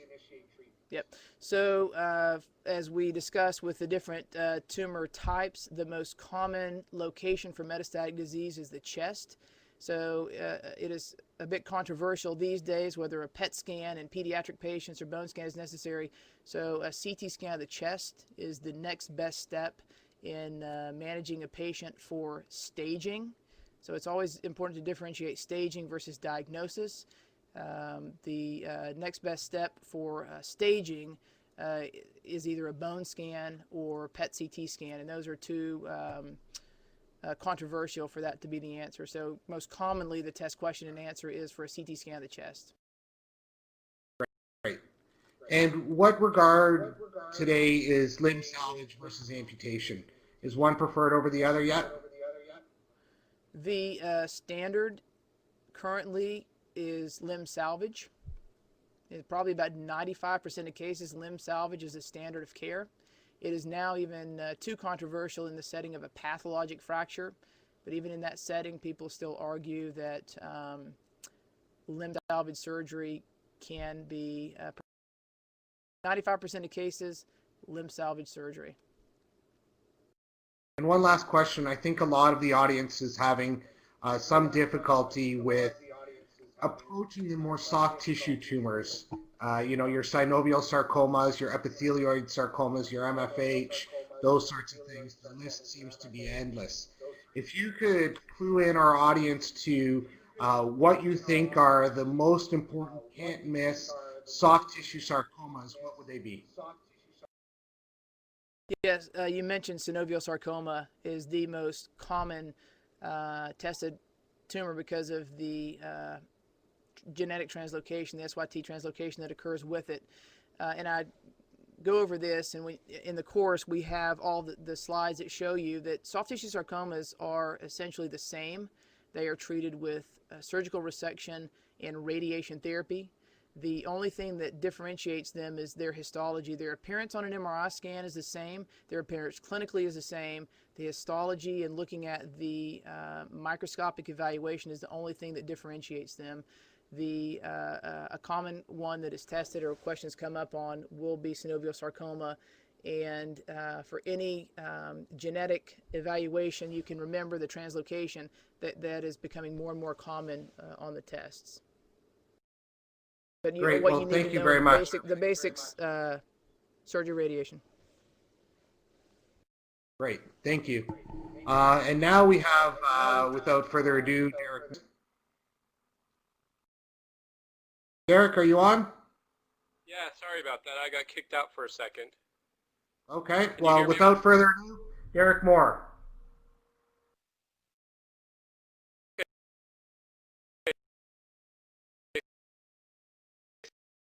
Sorry about that. Can you hear me okay? Yes, we can hear you fine, Derek. So I'm going to talk a little bit about the spine. According to the ABOS, spine is going to make up approximately 8% of the entire test. On OrthoBullets, we use a breakdown based on the OIT questions for the last 8 years. And based on our breakdown, spine also composes about 8% of the test. Look here, this is a list of the top 25 topics that are going to appear on the spine. About 50% of these are lumbar, and about 50% of these are cervical. Today I'm going to focus on the cervical spine, and the reason I think this is really a strategic area where you can get a lot of bang for your buck. The reason for this is cervical spine kind of lays on the periphery of orthopedic surgery, so a lot of these questions tend to be very easy. In addition, if you look at this breakdown here, over 50% of the questions on the cervical spine in the last 5 years covered only 3 topics. So if you have a good grasp of these 3 topics, spinal cord injuries, cervical myelopathy, and cervical radiculopathy, the chances are you're going to do very well on the test. So tonight I'm just going to talk about these top 4 topics: spinal cord injuries, cervical myelopathy, cervical radiculopathy, and odontoid fracture. So cervical myelopathy is the second most commonly tested topic in the cervical spine. What I want you to note here is in the last 8 years, 10 of the questions on cervical myelopathy have been on treatment. So you need to know how to treat cervical myelopathy. So cervical myelopathy is caused by compression of the spinal cord. It's characterized by clumsiness in the hands and gait imbalance. The most common cause of it is cervical spondylotic myelopathy. However, other common causes include trauma, tumor, epidural abscess, and in the Asian countries, OPLL. Typical symptoms are numbness and tingling in the hands. Keywords you want to recognize in the question stem is that these symptoms are often bilateral and non-dermatomal. These patients also complain of decreased hand dexterity. So things you want to identify in the question stem are difficulty buttoning shirts or frequently dropping objects. These patients also frequently have gait instability, or usually have gait instability. So in the question stem, you're going to look for some keywords including bumping into walls or difficulty with stairs. The reason I like treating cervical myelopathy is you can make the diagnosis confidently based on physical exam alone. You're going to look for decreased hand function and weakness. On physical exam, the things you're going to look for are interosseous wasting and a positive grip and release test. They're also going to have the classic signs of spasticity. So things you want to look for are patellar hyperreflexivity, a positive Hoffman sign, positive clonus, positive Babinski test. These patients also have gait imbalance. So you always, on physical exam, you always want to do a gait analysis, have them walk toe to heel. If they're myelopathic, they're going to be unable to walk toe to heel. There's 2 classification systems you need to be familiar with: the neuroclassification system and the Japanese Orthopedic Association. The neuroclassification is very simple. It's based entirely on lower extremity function. So grade 5, they're wheelchair bound. Grade 4, they require a cane. Grade 3, they can walk, but they can't work. The key differentiation between the neuroclassification and the Japanese Orthopedic Association is that the Japanese Orthopedic Association, which is a much more complex system based on 18 points in a scoring system, is based on the function of both the upper and lower extremities. Imaging studies, radiographs, and CT, in this age population, you're going to see a lot of degenerative changes. The most important part of these studies is you want to look for the kyphotic alignment, and that's going to be critical when you decide your treatment. To determine the sagittal alignment, you measure two angles, the C2 to C7 kyphotic alignment, as well as the local kyphosis angle. MRI is really going to be the study that's going to guide your treatment. What you're looking for is spinal cord compression. This manifests in two ways, either CSF effacement or myomalacia. So on your T2 sagittal images, CSF is this bright white stuff surrounding the spinal cord. It's fluid, and therefore if you compress the spinal cord, you're going to preferentially compress out or efface the CSF, and that's what we're seeing here, where you lose that nice white line.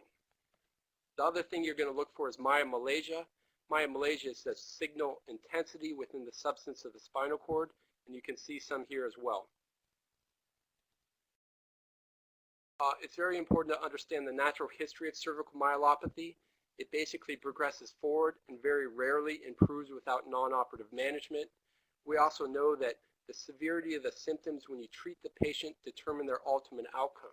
What this means is you want to identify cervical myelopathy early and treat it early in order to optimize the chances of having good outcome with surgery. Therefore, your indications for surgery are progressive symptoms and physical exam findings of myelopathy, or MRI findings of cord signal changes. So when you talk about treatment for cervical myelopathy, there's two things you want to ask. One, is the patient kyphotic?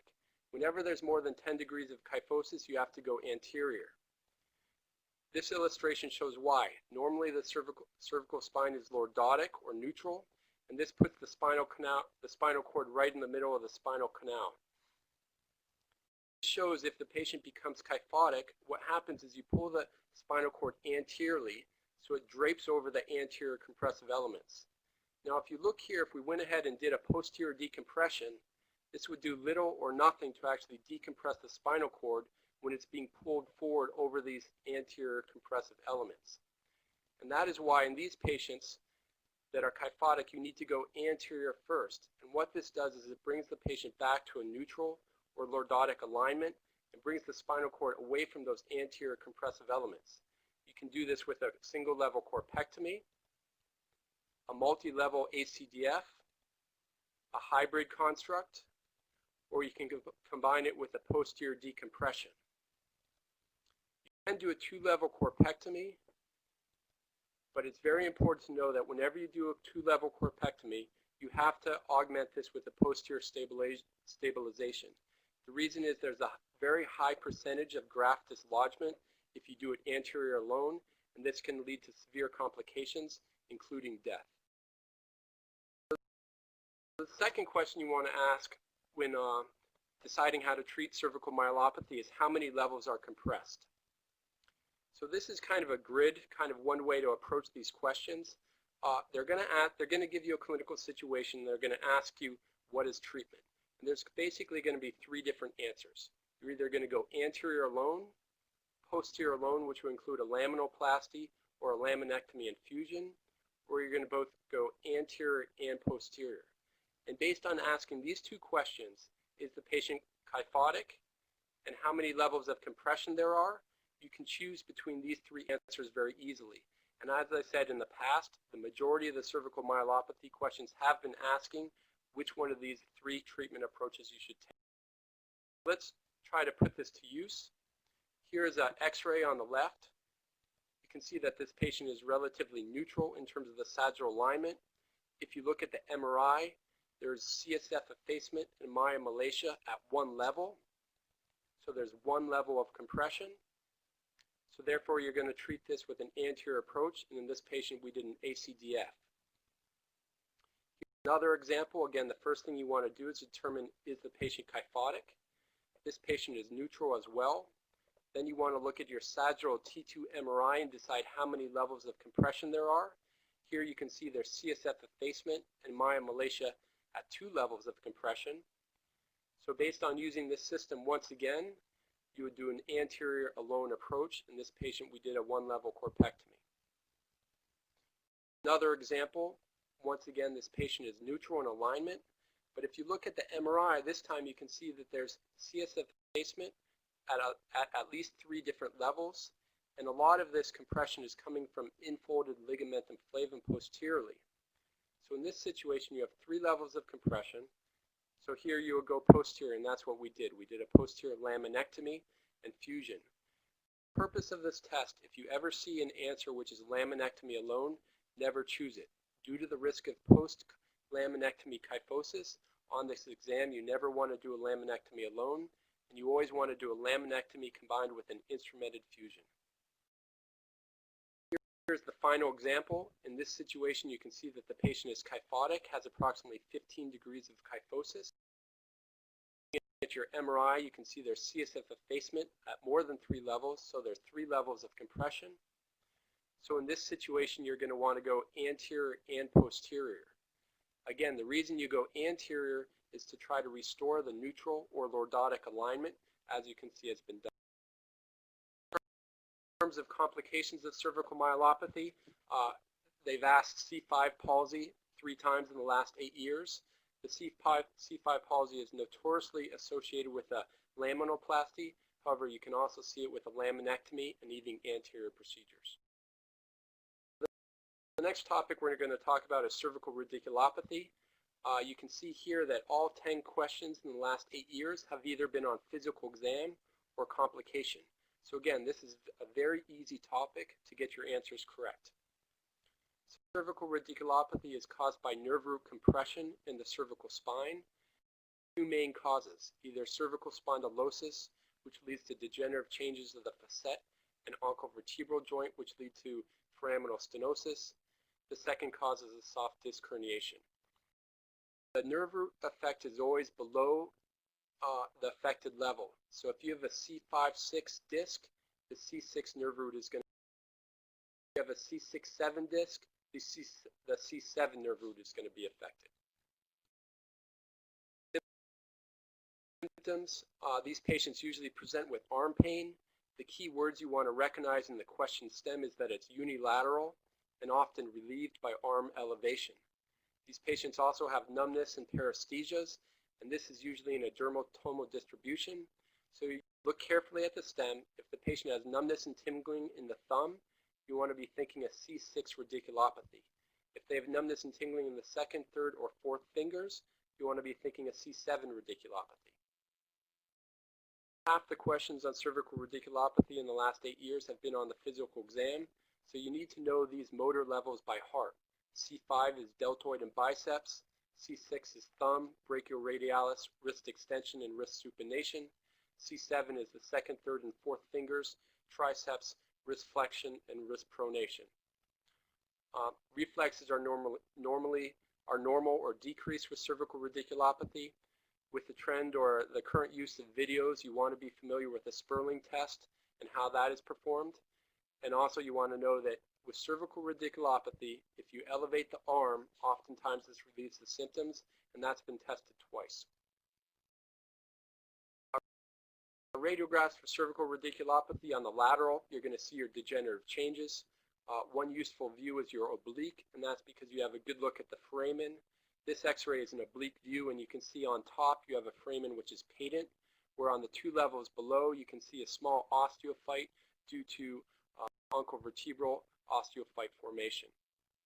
This would lead to foraminal stenosis. For cervical radiculopathy, your go-to image is going to be your T2 axial image on your MRI. And what you're looking for here is a disc osteophyte complex with compression of the nerve root as it enters the foramen. Be aware that there's a high rate of false positives on MRIs. 28% of people older than the age of 40 who have positive findings of either foraminal stenosis or a herniated disc. Natural history of cervical radiculopathy is very different than cervical myelopathy. In this situation, 75% of the patients get better with non-operative management alone. Modalities you want to include are just time, medications which include NSAIDs, steroids, gabapentin, or physical therapy. Indications for surgery are persistent and disabling pain for more than 6 to 12 weeks, or progressive and significant weakness. And what we mean by significant is that patients can't put a plate up in a cabinet, or they're a laborer and they keep dropping objects with their dominant hand. Really only 3 treatment options for cervical radiculopathy. That's an ACDF, a cervical disc replacement, and a posterior foraminotomy. Both cervical disc replacement and posterior foraminotomy are somewhat controversial and have never showed up on this test. That means the only real treatment is ACDF, so they can't ask you what the proper treatment is. So instead what they ask you is complications associated with an ACDF, and they've asked 4 questions on that in the past. Complications include pseudoarthrosis. If it's asymptomatic, observe it. If it's symptomatic, either treat it with a posterior cervical fusion or a repeat ACDF with tricortical iliac crest bone graft. The other thing they like to ask is recurrent laryngeal nerve injury. If you get one, watch it for 6 weeks. If it doesn't get better at 6 weeks, send the patient to ENT. But what's more important to realize about recurrent laryngeal nerve injury is in revision surgery. Most individuals can tolerate a unilateral recurrent laryngeal nerve injury that have some change in voice, but they'll be fine. But what they cannot tolerate is a bilateral recurrent laryngeal nerve injury, which would basically leave you unable to speak. So if somebody had previous cervical surgery on the left and the recurrent laryngeal nerve injury was injured, the last thing you want to do is a revision surgery on the right and take out the other side. So whenever you have suspicion, whenever somebody has had prior cervical surgery and you're planning on doing a revision case and there's any suspicion of recurrent laryngeal nerve injury, the answer on the test and in practice is to send him for an ENT consult and to confirm the diagnosis and make sure that he doesn't have a palsy on one side. We also like to test hypoglossal nerve injury. Just remember that the tongue would deviate to the side of the injury. Horner syndrome caused from an injury to the sympathetic chain often shows up on the test. Remember that this will likely happen at the C6 level, where the sympathetic chain most closely approximates the midline. This presents with the classic symptoms of ptosis, anhidrosis, and meiosis. Dysphagia is very common, and also single level ACDF is not a contraindication to play, as we know from Peyton Manning.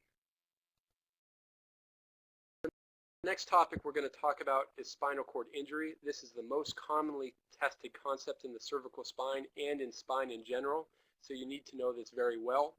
Most of the questions are on treatment or on the diagnosis of this condition. So motor vehicle accidents are the most common cause of spinal cord injuries. They estimate that there's a 3 to 25% chance that the spinal cord injury actually occurs after the traumatic episode due to improper transport. So be sure you transport these patients properly on the test, rigid collar, firm spine board, and standard log roll techniques. For athletes with a suspected cervical spine injury with helmets and shoulder pads on, leave the helmet and shoulder pad on until the patient arrives at the hospital or an experienced personnel can remove. The physical exam for spinal cord injuries, again, know those levels, C5, C6, and C7.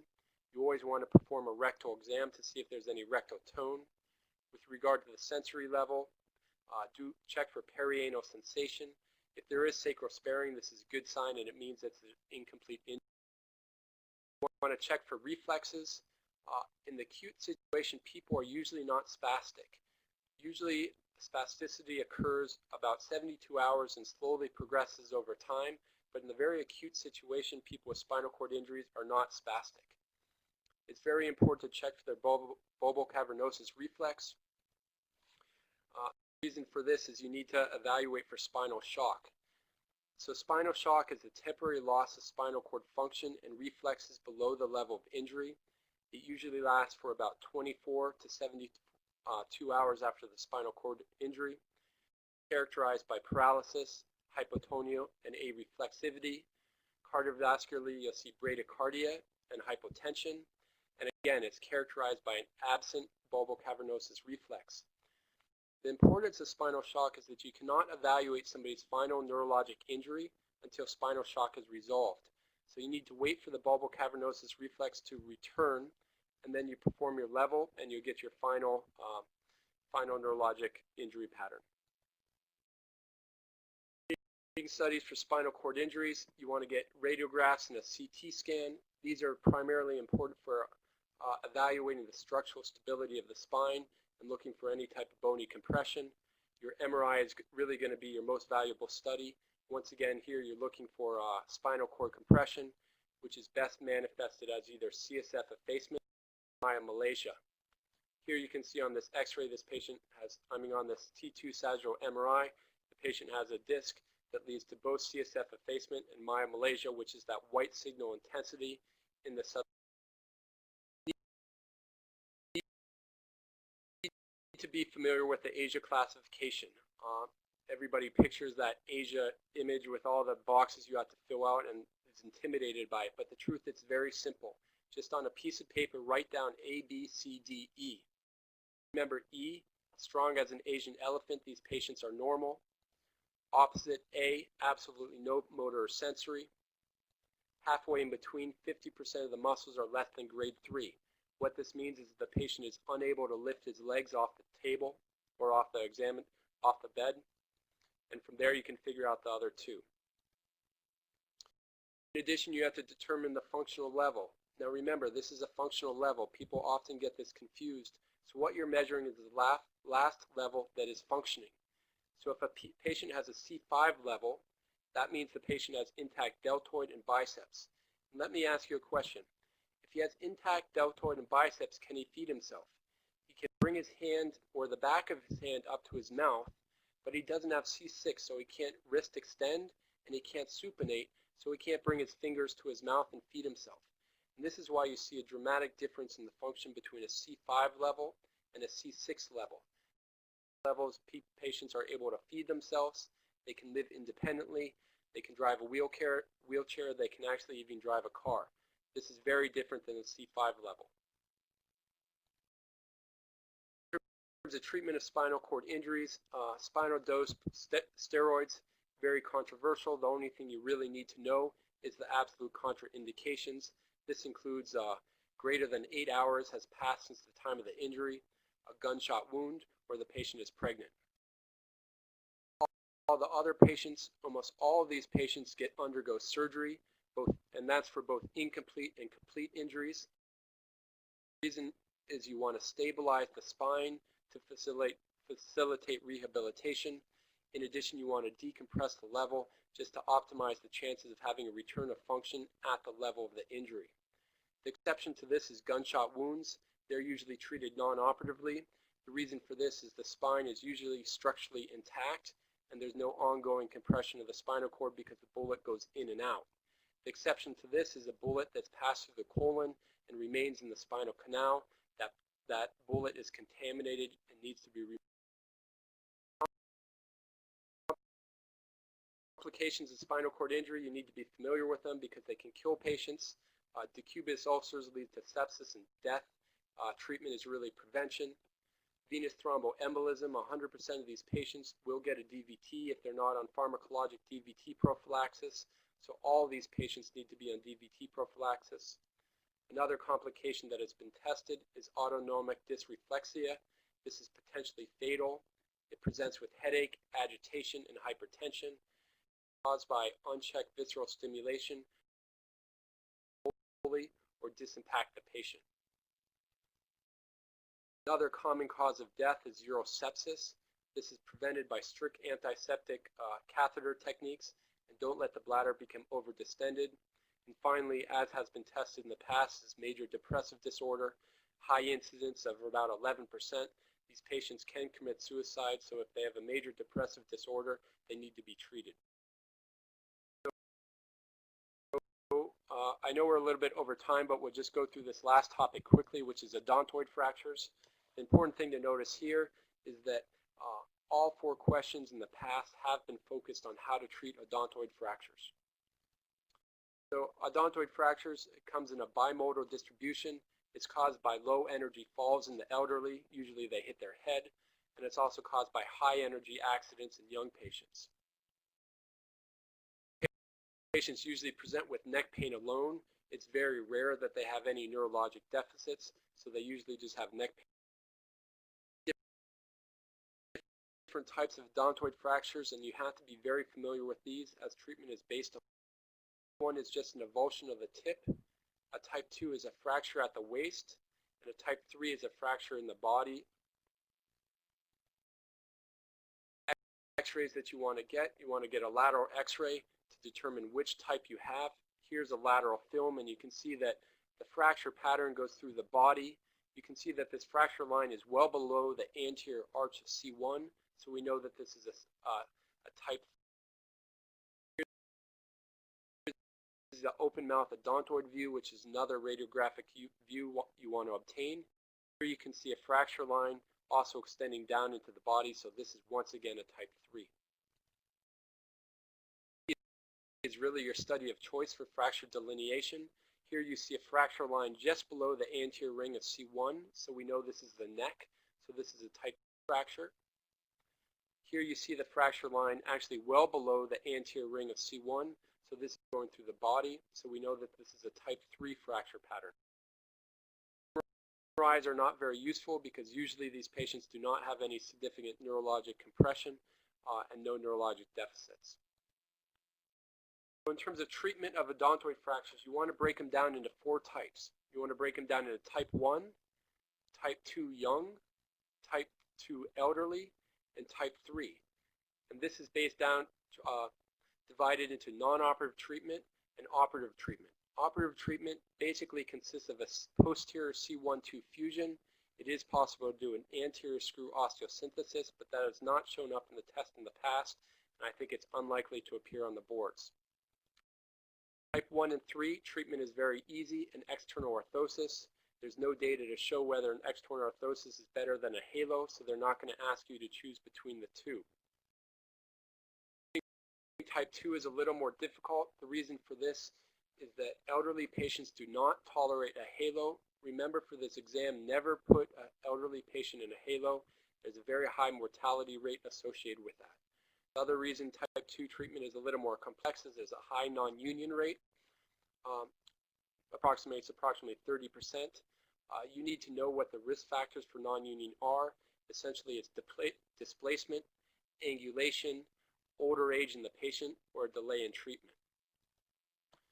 So treatment of type 2 in young patients, if it's non-displaced, you treat them in a halo. If it's displaced, you treat them with surgery, either a posterior C1-2 fusion or an anterior screw osteosynthesis. Elderly patient, if they're operative candidates, you go ahead with the same surgical treatment as we just discussed. If they're not surgical patients, you treat them in a soft collar. Again, the take-home message is you never put an elderly patient in a halo. Let's just go through some examples. Here we have a 27-year-old motor vehicle accident. He's Asia E, strong as an Asian elephant, which means he's normal. You see on the x-rays, you can see a type 3 odontoid fracture pattern. This is seen both on the lateral and the open mouth odontoid. So again, type 3, whether the patient's young or old, you treat him with an external orthosis. If the patient's old, you do not put him in a halo. Another case, here you have a 46-year-old. He was involved in a motor vehicle accident 2 weeks ago. He has neck pain. He's neurologically intact, or Asia E. Here on your CT scan, you see the fracture pattern is just below the anterior ring of C1, so you know that this is a type 2 odontoid fracture. It's a young patient and it's displaced, so what is treatment? You treat him with surgery, either posterior C1 fusion or anterior screw. The two treatment options for your posterior C1-2 fusion are either construct using C1 lateral mass screws and C2 pedicle screws, as are shown here. This is what that x-ray will look like. The alternative is to do a C1 transarticular screw construct, as illustrated here and as seen by this x-ray. Here's another patient. Now you have a 72-year-old woman, so you have an elderly woman. She falls, she presents with neck pain. She's very active. She drives, she cooks, she gardens. So here would be surgery. In this situation, you could do an anterior screw osteosynthesis. I don't think this is going to show up on the test, but if it does, the likely things that they're going to ask is that it's only indicated a type 2 fracture, a type 2 odontoid fracture, and you can only do it when the fracture line is perpendicular to the trajectory of the screw. Here's the last case, same patient, 72-year-old neck pain, but this patient has a history of a stroke. She's wheelchair bound. So here you want to proceed with non-operative treatment. Again, you never put an elderly patient in a halo, so you would treat her in a soft collar. So that's pretty much it for me. I'm sorry we went over.